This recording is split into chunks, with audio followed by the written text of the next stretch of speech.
राजनीति की चौसर और उस पर फेंका जाने वाला पासा। पहले कोई पढ़ नहीं पाता है, लेकिन जब आप चौसर को समझने लगते हैं तो पासा फेंकने से पहले बहुत कुछ आपको नजर आने लगता है। और विपक्ष की एकजुटता या उसकी पटना बैठक में क्यों विपक्ष में सहमति हो गई? क्या वजह सिर्फ यही है कि सामने मोदी सत्ता है और पीछे दीवार है, और अगर सीधा वार नहीं किया तो फिर हाथ खाली रह जाएंगे और कुछ भी नहीं मिलेगा? या फिर एक ऐसी प्लानिंग है और एक ऐसा दाव है जिसकी कल्पना बीजेपी और आरएसएस ने भी इससे पहले की नहीं होगी? क्योंकि चुनाव के मद्देनजर हर कोई जानता है कि बीजेपी के पास दो ही मॉडल है। एक मॉडल प्रधानमंत्री नरेंद्र मोदी का है, दूसरा मॉडल योगी आदित्यनाथ का है। एक तरफ विकास को लेकर और पूंजी और पैसे का जिक्र है, दूसरी तरफ इनकाउंटर और बुलडोजर का जिक्र है। जिस एक्सपेरिमेंट को मध्य प्रदेश भी अपनाने से चूका नहीं और शिवराज सिंह चौहान भी बुलडोजर पर सवार हो गए। लेकिन दूसरी तरफ कौन सा चेहरा है, कौन सी प्लानिंग है? सबको पता है कि बिना कांग्रेस के विपक्ष की कोई अहमियत है नहीं। और इस वक्त राहुल गांधी का राजनीतिक कद जिस तेजी से बढ़ा है, उसमें विपक्ष हो या कांग्रेस हो या सब कुछ मिला दीजिए, उसके बाद अगर राहुल गांधी अगुवाई करते हुए नजर आए तो समूचा विपक्ष उनके पीछे क्या वाकई खड़ा हो जाएगा? और कांग्रेस के हाथ में अगर पटना बैठक में कमान दी गई है तो क्या वाकई सब कुछ शिमला में सुलझ जाएगा? और कहीं अरविंद केजरीवाल ने बड़ी गलती तो नहीं कर दी ऐसे मोड़ पर जहां पर इस देश के भीतर में एक बड़ा वोट बैंक का हिस्सा लगातार उम्मीद के आसरे विपक्ष की एकजुटता को देख रहा है और उसे लग रहा है कि यहां से कोई ना कोई नई धारा निकलेगी, और ऐसे मौके पर केजरीवाल निकल गए। यहां जिक्र मुसलमानों का हो सकता है, लेकिन हम तो उस बिसात और उस प्लान और उस चौसर का जिक्र आपसे करने आज बैठे हैं जो शायद सत्ता की धड़कनों को बढ़ाए हुए है। क्योंकि सभी को पता है कि अगर उत्तर प्रदेश 2024 के लोकसभा चुनाव का ग्राउंड जीरो बन गया, और ग्राउंड जीरो बनने का मतलब है समूचा विपक्ष एक साथ आपको उत्तर प्रदेश की जमीन पर नजर आने लगा, तो फिर सवाल यह नहीं होगा कि कौन सा योगी मॉडल और कौन सा मोदी मॉडल। सवाल यह भी नहीं होगा बीजेपी कितनी वहां बलवान है और आरएसएस की विचारधारा कैसे उत्तर प्रदेश को अपने लेबोरेटरी में तब्दील कर चुकी है। सवाल यह होगा कि सीट दर सीट वहां पर एंट्री किसकी होने वाली है और उस एंट्री के देकर धड़कनें सत्ता की क्यों बढ़ी हुई है। एक क्षण के लिए आप जरा समझना शुरू कीजिए। मायावती रेस से बाहर लगातार नजर आ रही है और खास तौर से विधानसभा चुनाव में उन्हें सिर्फ एक सीट मिली, जो ये कहने और बताने के लिए काफी है कि दरअसल मायावती का अपना वोट बैंक जो 11-12% रहता है उसे कोई डिगा नहीं सकता है। लेकिन उस 11-12% वोट बैंक के अलावे क्या मायावती इस दौर में पूरा वोट बैंक खो चुकी है, जो एक वक्त उसके साथ तकरीबन 20 से 22% का वोट बैंक रहता था, हमेशा रहता था, चाहे वो लोकसभा चुनाव हो या विधानसभा चुनाव हो। तो क्या मायावती इस सीन से गायब है उत्तर प्रदेश की सियासी बिसात पर? दूसरी स्थिति है कि मोदी और योगी मॉडल उत्तर प्रदेश नहीं बल्कि समूचे भारत में अलग अलग दृष्टिकोण से देखा जाता है।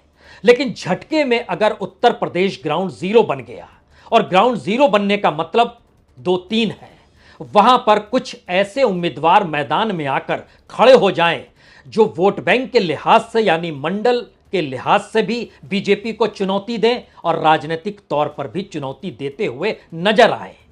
यानी ओबीसी कहते कहते अगर प्रधानमंत्री नरेंद्र मोदी बनारस पहुंच गए, जीत गए, और उसके बाद ओबीसी वोट बैंक को हड़पने के लिए उन्होंने खुद को खुले तौर पर ओबीसी के तौर पर पहचान दे दी, तो क्या मल्लिकार्जुन खड़गे दलित नेता के तौर पर उत्तर प्रदेश में हाथ आजमाने को तैयार हैं? या उस चौसर के उस पांसे का यह एक हिस्सा है जिसमें मल्लिकार्जुन खड़गे बतौर दलित नेता उत्तर प्रदेश की जमीन पर आपको नजर आए और उनके साथ समाजवादी पार्टी भी खड़ी हो, उनके साथ आरजेडी भी खड़ी हो, जो बिहार से उसकी एंट्री सीमावर्ती राज्य में जो जिले हैं उसमें हो जाए, और जनता दल यूनाइटेड भी खड़ी हो जो कि वहां से नीतीश कुमार निकलकर फूलपुर से चुनाव लड़ें या वहां की किसी दूसरी कॉन्स्टिट्यूएंसी को चुन लें।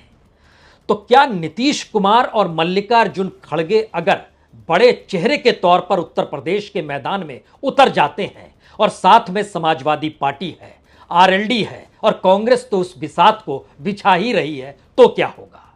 यह सवाल पहला सवाल है और इस सवाल से पहले आपको थोड़े से बैकग्राउंड में जाना होगा। बैकग्राउंड का मतलब यह है कि लोकसभा से पहले जिन 4 राज्यों में चुनाव होने हैं वहां कोई दूसरी पॉलिटिकल पार्टी नहीं है जो कि पटना में बैठी हो। वहां पर सीधे सीधे कांग्रेस का मुकाबला है और तेलंगाना में केसीआर सामने खड़े हैं। केसीआर पटना नहीं पहुंचे, लेकिन सभी को पता है कि केसीआर मजबूरी वश नहीं पहुंचे। उन पर जो ईडी की नकील उनके परिवार तक पहुंच गई है, इस वजह से नहीं पहुंचे। लेकिन अगर विधानसभा चुनाव में वो सत्ता गंवा देते हैं और कांग्रेस वहां जीत जाती है तो केसीआर के सामने भी कोई दूसरा रास्ता नहीं बचेगा कि वह इस विपक्ष की टोली में शामिल हो जाए। लेकिन उससे पहले 3 राज्यों का जिक्र जरूरी है, राजस्थान, छत्तीसगढ़ और मध्य प्रदेश। इन 3 राज्यों के भीतर कांग्रेस अगर चुनाव जीत रही है, जिस दिशा में बीजेपी का अपने सर्वे बतला रहा है कि उसके लिए मुश्किल है। सचिन पायलट भी समझ गए हैं कि भविष्य कांग्रेस का है और भविष्य की निगाहों के साथ निगाह मिलाते हुए इस दौर में कहीं भटकना नहीं है। तय कर लेना है कि राजस्थान कांग्रेस जीते और पहली बार इतिहास रचे कि लगातार 2 बार कोई एक पॉलिटिकल पार्टी राजस्थान में भी जीत सकती है। भूपेश बघेल मजबूत हैं और वहां पर बीजेपी के पास कोई चेहरा नहीं है। छत्तीसगढ़ में तो बघेल की मौजूदगी और मध्य प्रदेश में पिछली बार की तुलना में इस बार कांग्रेस कहीं ज्यादा मजबूत है और पिछली बार भी वह सत्ता में आई थी, लेकिन बीजेपी ने सत्ता हड़प ली और ज्योतिरादित्य सिंधिया वहां से निकल गए। लेकिन मध्य प्रदेश की राजनीतिक स्थिति बतलाती है कि दरअसल ज्योतिरादित्य सिंधिया अपने ही लोगों को टिकट दिलाने में मुश्किल में है। वो ग्वालियर संभाग हो, वो चंबल संभाग हो, उस पूरे इलाके के भीतर से जो निकल कर आए उन्हें भी वह टिकट दिला पाएंगे या नहीं दिला पाएंगे, यह एक मुश्किल सवाल है। शिवराज सिंह चौहान ने सेकंड लीडरशिप कभी मध्य प्रदेश में खड़ी की नहीं, तो ऐसे मौके पर और इस मोड़ पर मोदी और अमित शाह कोई बड़ा दांव मध्य प्रदेश को लेकर खेलने की स्थिति में नहीं है जहां सबको वो बदल डाले। ऐसी स्थिति आएगी नहीं। आरएसएस गांव-गांव, पंचायत और जिले-जिले पहुंची हुई जरूर है, लेकिन उसको पहुंचाने का काम आरएसएस ने अपने हाथों नहीं किया है। शिवराज सिंह चौहान ने राजनीतिक तौर पर उन्हें पनाह दी है। यानी शिवराज सिंह चौहान एक झटके में अगर हारे तो सब कुछ भरभरा कर गिर जाएगा।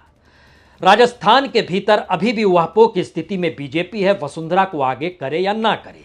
छत्तीसगढ़ में तो उसके सामने मुश्किल है और तेलंगाना जहां तक उसका जिक्र कीजिएगा तो वहां पर केसीआर की मौजूदगी जरूर है। लेकिन इस वक्त और खास तौर से भारत जोड़ो यात्रा के बाद से जो एक छोटा सा हिस्सा तेलंगाना से भी कांग्रेस निकली और खुल्लम खुल्ला कहते हुए निकली कि दरअसल केसीआर भी बी टीम के तौर पर बीजेपी के साथ मौजूद है। यानी टकराव की परिस्थिति को एक क्षण के लिए समझिए। उत्तर प्रदेश में बीएसपी का गायब होना, कर्नाटक के भीतर जेडीएस की भूमिका मायावती यानी बीएसपी के तौर पर ही देखा जाना और केसीआर की मौजूदगी और इस बैठक में ना आना, उसकी मौजूदगी भी बीएसपी के तौर पर राजनीतिक घटनाक्रम में अगर उसी हिसाब से देखना। मैसेज क्या है? पहला मैसेज है कि इन 3-4 राज्यों के बाद जब लोकसभा चुनाव की मुनादी खुले तौर पर होगी तो उसमें ग्राउंड जीरो लोकसभा की वह 80 सीट जिसमें से 60 से 70 सीट बीजेपी जीत जाएगी, इस गुमान में वह फंसी हुई है और उसने उत्तर प्रदेश में कोई ध्यान ही नहीं दिया है। और अगर एक चीज और ध्यान दीजिए, जिन 3 राज्यों का हमने जिक्र किया, अगर वहां के राजस्थान, छत्तीसगढ़, मध्य प्रदेश और तेलंगाना, इन 4 राज्यों की लोकसभा सीटों को मिला दीजिए तो यहां की कुल 82 सीट है, यानी बराबर लगभग उत्तर प्रदेश की। और इन 82 सीटों पर भी 65 सीटों पर बीजेपी जीती है और वहां पर भी 62 सीटों पर बीजेपी जीती है। यानी 162 सीटों में से बीजेपी के पास उत्तर प्रदेश के भीतर में 62 सीट है और इन 4 राज्यों में 65 सीट है। यानी एक झटके में 127 सीट तो यहीं से आती है। और कांग्रेस का मूल मंत्र प्लान के तहत कहता है कि पहले आपको इन 3 राज्यों को जीतना है और तेलंगाना को भी हाथ में करना है। अगर यह स्थिति बन गई तो सेमीफाइनल नहीं, यह फाइनल हो जाएगा 2024 को लेकर। और समूचा विपक्ष उस दौर में कांग्रेस के पीछे आकर खड़ा होगा। उसकी मजबूरी होगी, क्योंकि अभी तक तो एक डर है, सामने मोदी हैं और पीछे दीवार है, सीबीआई और ईडी की दीवार है। जाएं तो जाएं कहां।